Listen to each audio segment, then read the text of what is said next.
Hello बच्चों, welcome. आज की वीडियो में हम जानेंगे खंडकाव्य और महाकाव्य में अंतर, नाटक और एकांकी में अंतर। तो आज की वीडियो हमारे लिए बहुत ही यूजफुल होने वाली है। वीडियो स्टार्ट करने से पहले मैं आप लोगों को बता दूं कि अपनी अपनी नोटबुक और अपना अपना पेन लेकर बैठे, साथ ही इसको नोट डाउन करते जाएं, समझते भी जाएं, पोस्ट कर करके। चलिए तो वीडियो को स्टार्ट करते हैं। सबसे पहले खंडकाव्य और महाकाव्य में अंतर। तो खंडकाव्य महाकाव्य में अंतर, सारे काव्य, प्रबंध काव्य, मुक्तक काव्य, ये सारी चीजें आपको पिछले वीडियो में पढ़ा चुका हूँ। अगर आपने नहीं पढ़ा है तो आप लॉन्ग वाली वीडियो देख लें। उसमें प्रबंध काव्य में जितने हैं खंड काव्य, महाकाव्य और आख्याना, गीतियां, मुक्तक में पाठ मुक्तक, गेय मुक्तक, दृश्य काव्य, ये सारी चीजें आपको उसमें अच्छी तरीके से बता चुका हूँ। यहाँ पर सिर्फ खंड काव्य और महाकाव्य में अंतर मैं आपको बताऊंगा। तो खंड काव्य महाकाव्य में अंतर स्टार्ट करते हैं। खंड काव्य जो होता है आपको बता चुका हूँ, छोटा काव्य होता है, महाकाव्य होता है बड़ा। तो पहली चीज वही है कि महाकाव्य की कथा वस्तु विस्तृत होती है, यानी ये महाकाव्य जो होगा तो इसकी जो कथा होगी, जो कहानी होगी, वो बहुत ही बड़ी होगी, जबकि खंड काव्य की कथा वस्तु सीमित रहती है। यानी महाकाव्य की अपेक्षा खंड काव्य की जो कथा वस्तु होती है वह क्या होती है, छोटी होती है।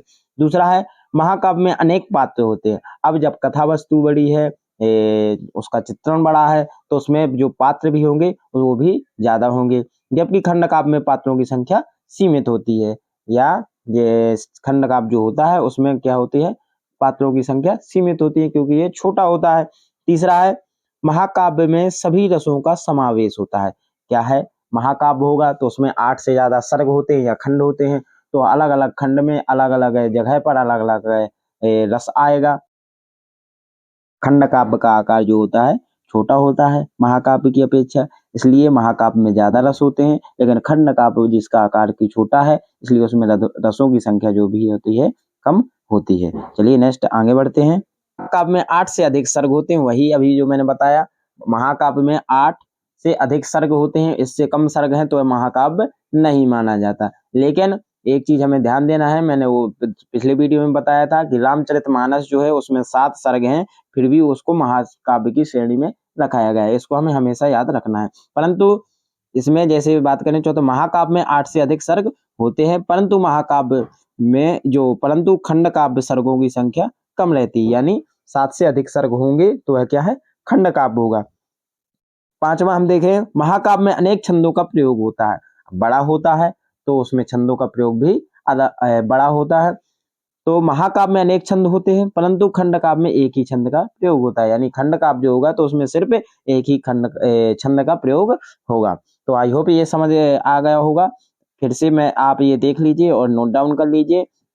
नेक्स्ट हम आते हैं नाटक और एकांकी में। नाटक एकांकी सेम वैसा ही है, समझते हैं। नाटक में कई अंक होते हैं जबकि एकांकी में केवल एक अंक होता है। जैसे महाकाव्य खंड काव्य था, यानी महाकाव्य बड़ा था, खंड काव्य छोटा था, उसी प्रकार नाटक बड़ा है और एकांकी बड़ा है। ये दृश्य काव्य की चीज है, यानी ये देखने की चीज है, और वह पढ़ने की चीज थी। तो उसी में हम पढ़ें जान रहे हैं, नाटक में कई अंक होते हैं, चूंकि बड़ा है तो कई अंक होंगे, जबकि एकांकी में केवल एक अंक होता है। दूसरा, नाटक में अधिक पात्र होते हैं, सेम वही, जबकि एकांकी में कम पात्र होते हैं, क्योंकि ये छोटा होता है। नाटक में एक मुख्य कथा और कई अंतः कथाएं होती हैं, यानी जो नाटक होगा, जैसे हम बात कर लें रामायण की, तो रामायण में एक कथा तो चलेगी ही, यानी राम जी का जो आयम रहता है, उनका जो उद्देश्य रहता है उसका तो चलेगा ही कि अब ये होगा वो होगा, वो उन राक्षसों को मारेंगे। लेकिन साथ साथ और भी कथाएं चलती जाती हैं, जैसे शादी हो रही है, जैसे दशरथ जी की भी कोई कथा आ गई, उनकी माताओं की कथा आ गई, उनके भाइयों की कोई कथा आ गई। यानी जो नाटक होता है इसमें एक मुख्य कथा तो होगी, उसके साथ साथ अंतः कथाएं भी चलती रहती हैं। लेकिन जबकि एकांकी नाटक का ही एक घटना पर आधारित होता है, यानी एकांकी जो क्या होता है, एक घटना पर आधारित होगा। यानी किसी, जैसे हम मान के चले कि जैसे रामायण है, पूरी रामायण अगर शुरू से एंड तक देखते हैं तो वह नाटक की श्रेणी में आ जाएगी। और जैसे कोई एक दिन का, जैसे धनुष यज्ञ वगैरह ये सारी चीजें देखते हैं, तो ये एक दिन का देखेंगे तो ये एक एकांकी का उदाहरण हो जाएगा। नेक्स्ट देखते हैं चौथा, नाटक के बड़े आकार के कारण इसे अधिक समय में मंचित होता है, यानी जो अब बड़ा है तो अधिक समय भी लगेगा, जबकि नाटक के छोटे होने अभिनव कम समय होता है। नाटक नहीं, यहाँ पर एकांकी होना चाहिए था, जबकि एकांकी के छोटे होने के कारण इसका अभिनय कम समय में होता है। तो नेक्स्ट देखते हैं, नाटक में छोटी छोटी घटनाओं का भी वर्णन किया जाता है, यानी बड़ी घटनाएं तो होंगी ही, साथ में छोटी छोटी घटनाएं भी दिखाई जाएंगी, जबकि एकांकी में छोटी छोटी घटनाओं का वर्णन नहीं किया जाता है, यानी वो स्वयं ही एकांकी में एक छोटी घटना ही दिखाई जाती है, उसमें और सारी घटनाएं नहीं दिखाई जाएंगी। नेक्स्ट आते हैं,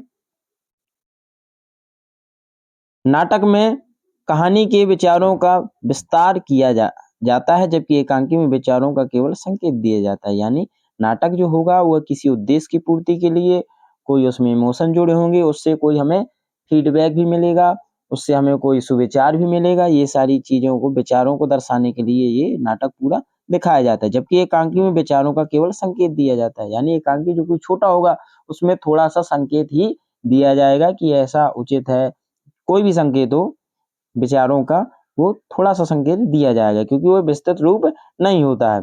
नेक्स्ट आता है, नाटक में स्थान और समय सीमा का विस्तार किया जाता है, यानी नाटक जो होगा उसमें स्थान भी बताया जाएगा और समय सीमा भी, यानी स्थान जो होगा वो भी बड़ा लगेगा और जो समय सीमा है वो उसमें भी अधिकता होगी, क्योंकि उसका रूप भी बड़ा होता है। एकांकी में भी स्थान और समय सीमा का विस्तार किया जाता है, यानी एकांकी जो होती है, अब एकांकी भी किसी एक घटना पर आधारित है, तो उस घटना में जितने प्लेस में हुई है, जितने अधिक प्लेस में हुई है, वह सारा हमें दर्शाना पड़ेगा और समय भी उसमें लगता है। लेकिन बात करें आपको ओवरऑल यही चीज है कि जो जैसे महाकाव्य बड़ा होता है, खंडकाव्य छोटा होता है, उसी प्रकार नाटक बड़ा होता है, एकांकी छोटा होता है। महाकाव्य और खंडकाव्य को पढ़ा जाता है, यह एक श्रव्य काव्य की श्रेणी में आते हैं, और नाटक एकांकी जो काव्य होते हैं ये दृश्य काव्य के अंतर्गत आते हैं। तो आई होप ये आपको ये वीडियो समझ में आया होगा। मिलते हैं नेक्स्ट वीडियो के साथ एक नए टॉपिक के साथ।